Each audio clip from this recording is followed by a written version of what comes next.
Assalamualaikum warahmatullahi wabarakatuh. Alhamdulillah, wassalatu wassalamu ala rasulillah wa ala alihi wa ashabihi wa mawalah, amma ba'du. Berbagai macam cara bagi orang untuk menghindar dari maklumat yang telah dikeluarkan oleh majelis ulama. Yang pertama adalah dengan membaca satu poin maklumat. Yang kedua, mencoba membenturkan antara satu maklumat dengan yang lainnya. Dan bahkan ada pula yang membawa fatwa dan maklumat dari daerah lain, kemudian mereka bandingkan dengan maklumat yang dikeluarkan oleh ulama di daerah kita. Cara-cara seperti itu, wahai kaum muslimin, tidak akan membawa keberuntungan. Malah akan mengantarkan kita semakin rumit dan semakin berlama-lama berada dalam kondisi seperti sekarang. Saya ingin katakan kepada kita semua, maklumat MUI nomor 005 merupakan kelanjutan dari maklumat-maklumat sebelumnya. Mulai dari maklumat pertama ketika ada protes kedatangan turis dari China ke Sumatera Barat, kemudian berlanjut dengan maklumat yang kedua setelah keluarnya fatwa nomor 14 dari MUI Pusat. Kemudian selanjutnya maklumat 003 ketika kondisi telah mulai meningkat dan adanya orang yang positif terjangkit wabah corona di Sumatera Barat. Kemudian maklumat yang keempat terkait dengan seruan MUI kepada pihak yang berwenang untuk mengatur dan mengambil sikap tegas terhadap kerumunan-kerumunan di berbagai tempat, bukan hanya di masjid saja, di pasar, di kedai kopi, dimanapun yang tidak diperlukan untuk kebutuhan pokok kehidupan. Dan terakhir adalah maklumat yang kelima. Saya jadi heran apa sebenarnya yang diinginkan oleh orang ketika keluar maklumat langsung mengatakan, nah sudah ada pengecualian, kita sudah bisa salat. Mereka tidak membaca maklumat itu dengan baik. Saya ingatkan kepada orang-orang yang baru membaca judulnya kemudian berkomentar, atau mendengar separuh kemudian berkomentar. Begitu juga pengurus-pengurus masjid. Dan saya imbau juga para da'i, para imam, para muazzin. Marilah sekarang ini kita saling mendengarkan. Tidak ada untungnya kita menunjukkan sikap bahwa kita berbeda dari orang lain. Tidak ada gunanya kita menunjukkan bahwa kita pantang pula untuk tunduk kepada orang lain. Tidak ada gunanya saat ini menunjukkan sikap seperti itu. Nah, saya ingin jelaskan sedikit. Karena ada yang bertanya, sebagian daerah kabupaten kota telah mengeluarkan keputusan-keputusan bupati-bupati untuk melarang di kabupaten atau di kotanya beribadah berjamaah, salat fardu dan salat Jumat tanpa mengecualikan seperti yang ada di dalam maklumat MUI 005. Saya tegaskan bahwa keputusan para bupati itu telah benar adanya. Kenapa? Karena para bupati yang mengeluarkan itu telah berkoordinasi dengan MUI di kabupaten kota, bahkan ada di antara beliau-beliau itu yang langsung berkoordinasi dengan Ketua Umum MUI Sumatera Barat. Nah, kenapa demikian? Karena yang pertama, wilayah perkotaan tanpa ada pengecualian. Wilayah perkotaan jelas tetap tidak menyelenggarakan ibadah salat fardu berjamaah di masjid cukup di rumah saja. Begitu juga ibadah salat Jumat diganti dengan salat zuhur di rumah masing-masing. Wilayah perkotaan. Kemudian berikutnya wilayah pinggiran kota.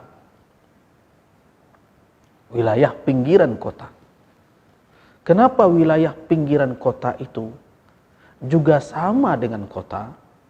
Karena apabila wilayah pinggiran kota melakukan atau menyelenggarakan salat Jumat misalnya, maka masyarakat kota akan berbondong-bondong ke sana dan ini berisiko lebih besar terjadinya penyebaran wabah. Ingat, Sumatera Barat dalam sehari ini saja ada 12 orang tambahan positif terkena wabah ini. Itu makanya daerah wilayah kota dan wilayah sekitar kota. Nah, terus ada yang mengatakan bahwa kami tidak masuk dalam wilayah yang dua itu. Nah, berarti kita boleh. Tidak begitu kesimpulannya. Ini yang berkali-kali saya ingat, tidak seperti itu kesimpulannya. Mentang kita tidak berada dalam kota, tidak berada di pinggiran kota, wilayah yang berbatas dengan kota, terus otomatis kita mengatakan kita boleh. Tidak seperti itu adanya. Ada lagi. Itu berada tidak di pasar-pasar? Pertama. Yang kedua, masjid itu menghimpun jamaah dari berbagai tempat heterogen atau tidak? Yang ketiga, masjid itu berada di perlintasan jalan raya atau tidak? Nah, kalau berada dalam kondisi seperti itu, tetap tidak menyelenggarakan ibadah fardu berjamaah, tidak menyelenggarakan salat Jumat, tapi diganti dengan zuhur di rumah masing-masing. Nah, kemudian ada lagi, oh berarti kita tidak berada dalam nomor 1, tidak pula 2, berarti kita boleh. Tunggu dulu, baca dengan benar maklumat itu. Orang yang tidak berada rumah ibadahnya, masjidnya dalam kategori 1 dan 2, kalau dia ingin melakukan harus mutlak, ya, harus mewujudkan 3 ketentuan yang ada di dalam maklumat. 3 ketentuan. Tidak boleh 1 saja.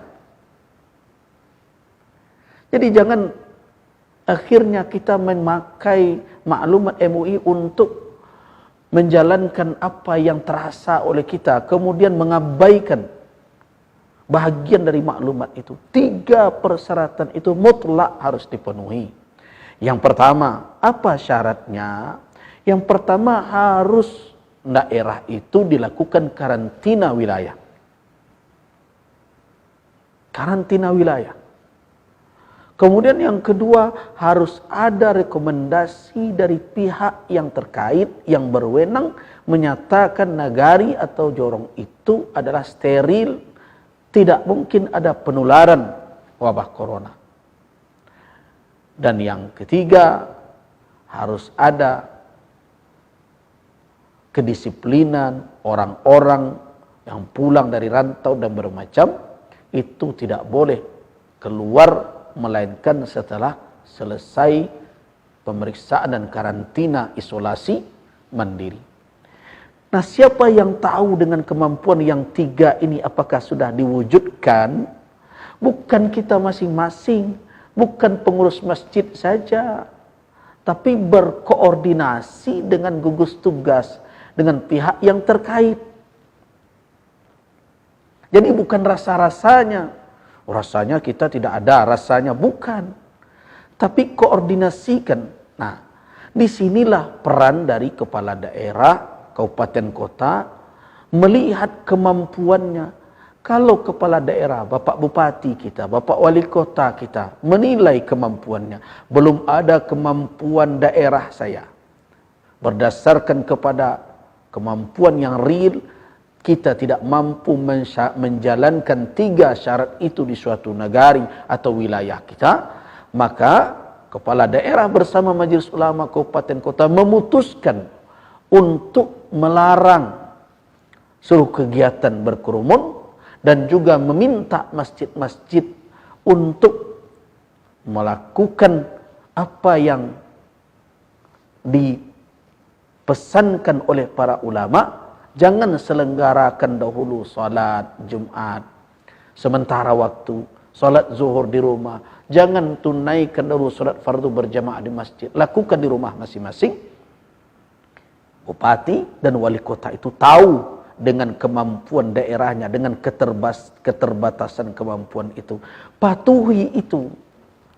Kenapa? Karena MUI Sumatera Barat dalam maklumat itu menegaskan bahwa 3 syarat ini harus dipenuhi. Baik kaum muslimin, jangan berusaha juga untuk keluar, menghindar dari petunjuk. Karena kita tahu dengan bahaya yang sedang mengancam negeri kita. Kemudian, jangan ada pula yang mengukur, kan belum ada yang meninggal. Na'udzubillah. Subhanallah dari perkataan seperti itu. Agama diturunkan untuk menyelamatkan nyawa. Selama ada keringanan diberikan oleh Allah kepada kita untuk menyelamatkan nyawa, diberikan keringanan untuk menjalankan syariatnya, ibadah kepadanya, ambil keringanan itu. Tidakkah kita mendengarkan selama ini cerita Ammar bin Yasir ketika dia harus mengucapkan kalimat yang menunjukkan kekufuran, keluar dari Islam. Dia ucapkan di saat dia dalam keadaan sudah terpaksa demi melindungi nyawanya. Setelah dia melihat ayah dan ibunya dibunuh, dia berlari menemui Nabi, mengatakan, halaktu, saya telah binasa ya Rasul, karena saya berikan ucapan yang membuat mereka senang. Tapi Nabi marahkah? Tidak. Nabi mengatakan, apabila mereka memaksamu lagi, katakan lagi, wahai Ammar. Yang penting apa? Bagaimana hatimu? Kata Ammar, mutmainnan bil iman ya Rasulullah. Hati saya tenang dengan keimanan. Nah, kalau mereka datang lagi, katakan lagi. Bayangkan. Nah, jadi jangan dicari lagi celah. Jadi apakah keputusan dari bupati, wali kota, seperti yang diputuskan di Kabupaten Solo, begitu juga yang diputuskan di Kota Bukit Tinggi, yang diputuskan di Kabupaten Dharmasraya, apakah sudah memperhatikan maklumat MUI yang terakhir? Saya katakan sudah. Terus kenapa mereka ingatkan agar seluruhnya meniadakan atau tidak menyelenggarakan salat Jumat dan salat beribadah fardu di masjid? Karena beliau-beliau itu memahami kemampuan daerah, memahami situasi dan kondisi. Karena tidak mungkin menjalankan 3 persyaratan tersebut, beliau nyatakan dengan bersepakat bersama dengan majelis ulama, dengan pihak terkait, Kementerian Agama di kabupaten itu, kita minta dahulu jangan selenggarakan salat Jumat, jangan selenggarakan dahulu salat fardu berjamaah di masjid. Itu sudah tepat. Dan saya mengajak kita semua, patuhilah keputusan-keputusan yang telah dilahirkan oleh para ulama dengan pemimpin di kabupaten kota kita masing-masing. Kenapa? Karena mereka mengetahui kemampuan daerah dalam mewujudkan 3 syarat. Nah, kepada masyarakat juga saya himbau agar jangan memotong-motong maklumat itu. Jangan memotong-motong maklumat tersebut hanya sesuai dengan selera kita. Saya sampaikan poin per poin agar kita mudah menyatukannya. Bagi yang bisa melakukan 3 hal itu, itulah yang diberi izin untuk menyelenggarakan Jumat. Tapi kalau pemerintah mengatakan kita tidak mampu menjalankan itu, kenapa? Karena untuk karantina wilayah. Itu melibatkan gugus tugas yang dikoordinir dan dikelola oleh pemerintah daerah. Kemudian ada rekomendasi dari pihak yang berwenang bahwa daerah itu telah bebas atau tidak ada lagi kemungkinan penularan. Siapa yang menentukan itu? Bukan kita masing-masing, tapi pihak yang terkait dengan ilmu mereka, dinas kesehatan, gugus tugas yang ada di dalamnya, para pakar kesehatan. Itu yang menentukan. Kalau 3 itu tidak terwujud, berarti masjid yang bapak-bapak dan ibu-ibu kelola tetap dalam maklumat majelis ulama tetap tidak menyelenggarakan salat Jumat dan tidak menyelenggarakan ibadah salat fardu berjamaah dan kegiatan-kegiatan berjamaah lainnya di masjid, lakukan di rumah. Semoga ini bisa difahami. Semua ini dilakukan demi untuk menjaga nyawa kaum muslimin, demi menjaga umat, kemaslahatan umat dan agama. Mudah-mudahan tidak ada lagi celaan dan cercaan. Kedisiplinan kita di dalam mematuhi ini akan menjadi faktor, salah satu faktor kita bisa menanggulangi wabah ini dengan izin Allah Subhanahu wa taala. Kemudian terkait dengan kondisi pasar, kondisi tempat lain.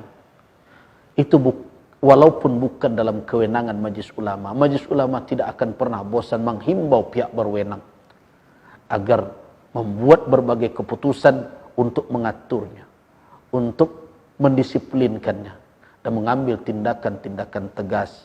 Mari kita bersama dalam menghadapi wabah ini.